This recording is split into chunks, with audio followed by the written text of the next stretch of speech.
Hi everyone, I welcome you to our YouTube channel. My name is Professor KB. So if you haven't subscribed to our channel, please subscribe now and like our videos and also share with your friends or your fellow learners. So on this video, we're talking about the derivative of exponential function.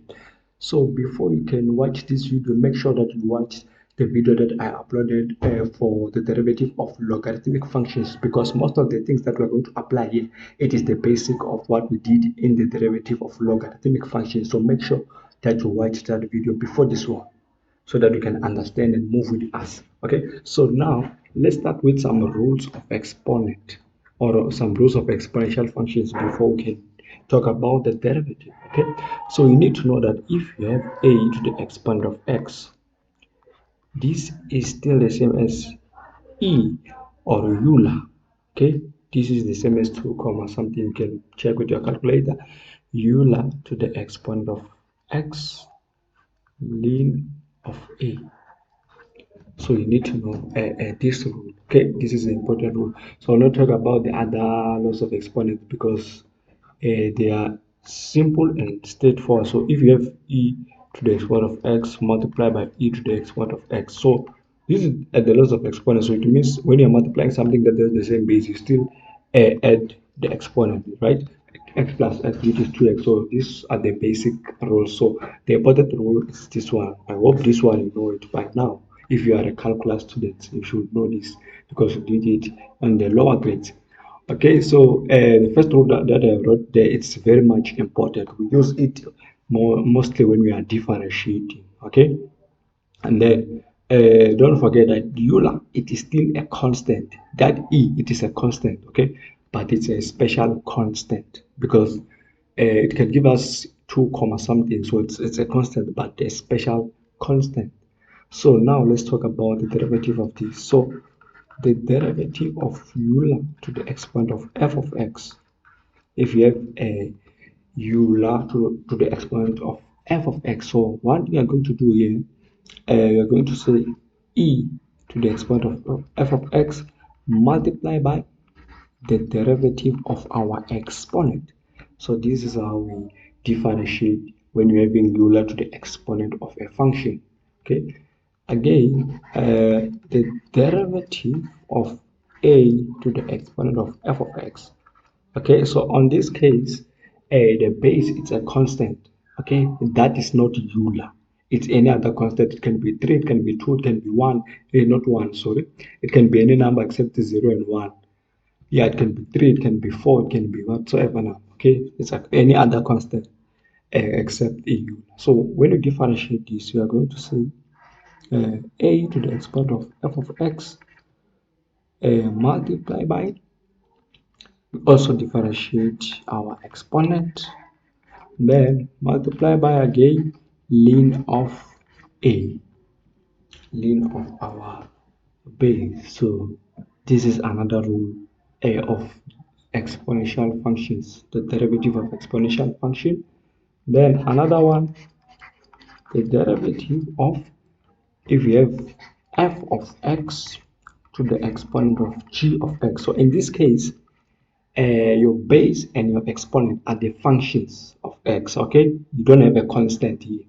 Okay, so when you differentiate this one, you're going to say, okay, f of x to the exponent of g of x into, so here you are going to say your exponent divided by your base g of x divided by f of x.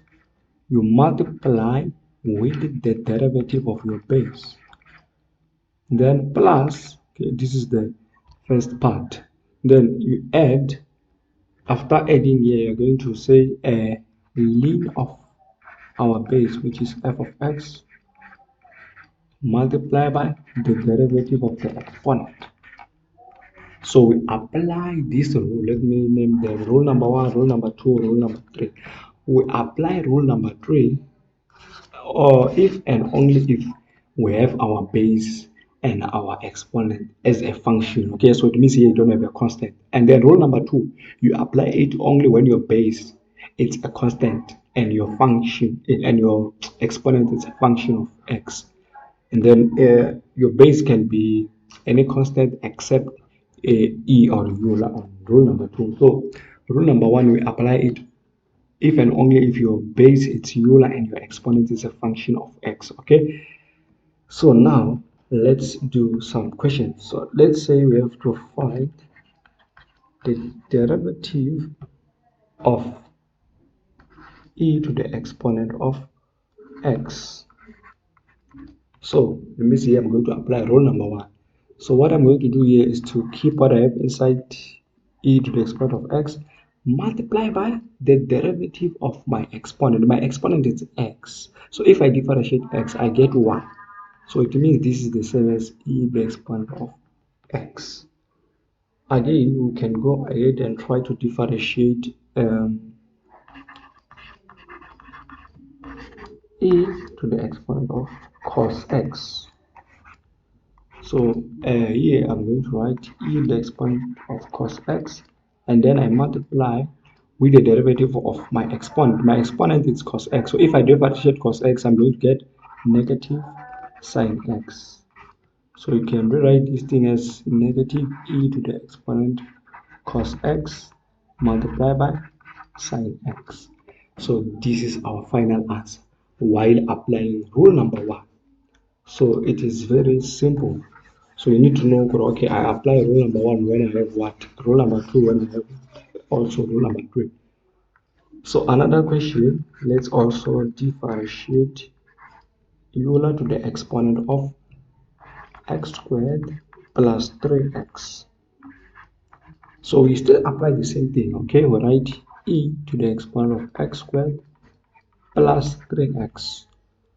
And then you multiply with the derivative of your exponent. Our exponent is x squared plus 3x. Then we are going to get 2x plus 3 if we differentiate. So this is a method of simplifying. So if you simplify, you can get 2x to the exponent of 2 a to the exponent of x squared plus 3x. Okay, again plus 3e to the exponent of x squared plus 3x. So this is how we can differentiate that other one. So this thing is very simple and straightforward. Let's do the last example using rule number 1. Let's do the last example using rule number 1. Let's say we have Euler to the exponent of y is equals to x multiplied by Euler to the exponent of x squared plus 2.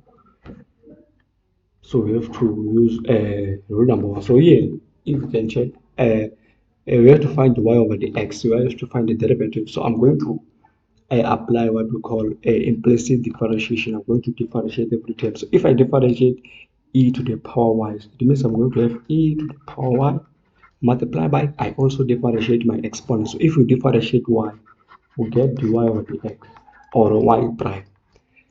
On the right hand side, I'm going to apply what we call a product rule. So I'm going to have, let me keep the first function the way it is, and then I differentiate the second function.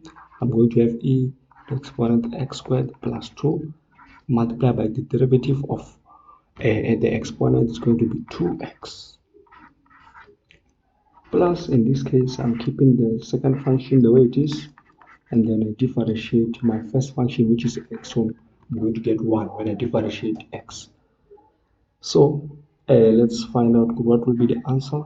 So the main thing here is to make dy over the x to be the subject of the formula. So let's divide everything with e to the exponent y. So I'm going to have dy over the x.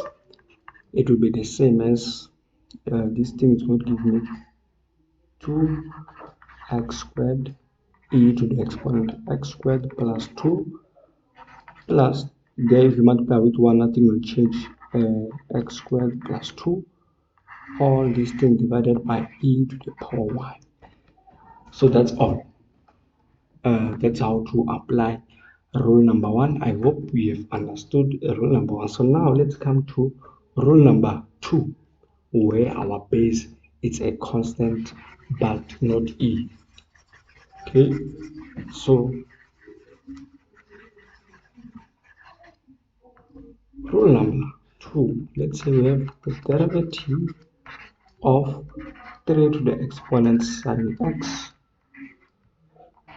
So the rule says that you keep what you have inside the weight is, so it is 3 to the exponent sine x, and then you do what, you differentiate your exponent. So if you differentiate sine x, you get cos x, and then multiply by ln of your base. Our base, it is 3. So this is our final answer. This is how we apply rule number 2.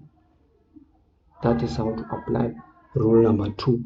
You can still use rule number 2 in this way. Remember this rule that I introduced firstly when we come here. I say a to the exponent of x is the same as e to the exponent of x ln a. So it means 3 to the exponent of sine x. This can still be written as e to the exponent of sine x ln a ln 3, sorry. We no longer have a, we have 3 as our base. So now it means we can write it as the derivative of e to the exponent of sine x ln of 3. This still means the same thing. So let's find out what will be the answer here. So it means now I will use rule number 1 because the base is e. Okay, so this is the second option of doing this question. So let's see if the answer is still the same. So it means I'll keep what I have. The weight is e to the exponent of sine x ln of 3, and then it says that after that you differentiate your exponent.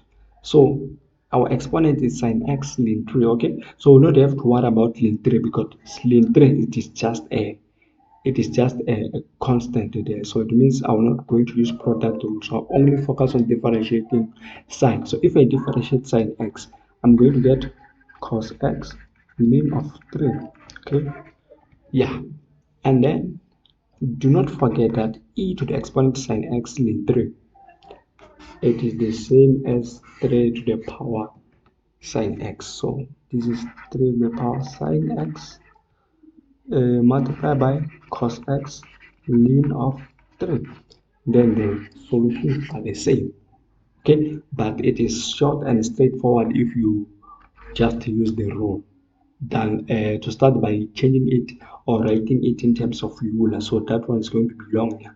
So you can still use rule number 2 to get your final answer, even rule number 1. But if you use rule number 1, it means you must write this thing as the base of e. Okay, applying that rule I introduced. Let's now go ahead and find the derivative of 4 into x cubed plus 3x tan x. So in this case, we are still going to use rule number 2, okay, because our base is a constant that is not Euler, okay, and then our exponent, you can see, is the function of x. So it means we have to use rule number 2.